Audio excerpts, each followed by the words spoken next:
If they think this about, COVID, what do they think about other things? Are you no longer friends with someone because of your differences in opinion when it comes to COVID-19? Social media has highlighted polarizing opinions nationwide, and now many Canadians say they've cut someone out of their life because their viewpoints were just far too different. I think we've also had that one family member or that one friend that we're now feeling a little differently about.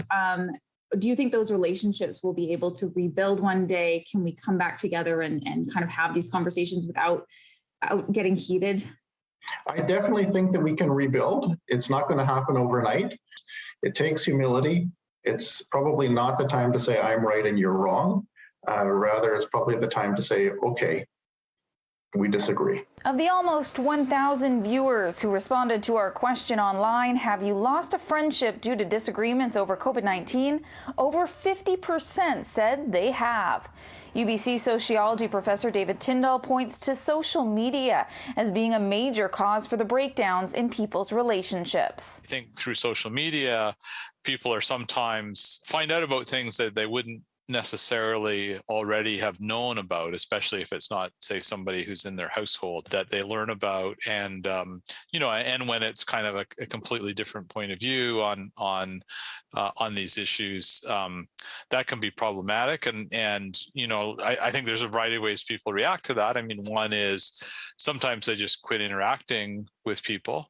Another thing is they self-censor. Many people privately shared with City News that they've lost connections with brothers, sisters, mothers, daughters, all over differences in opinions when it comes to COVID-19.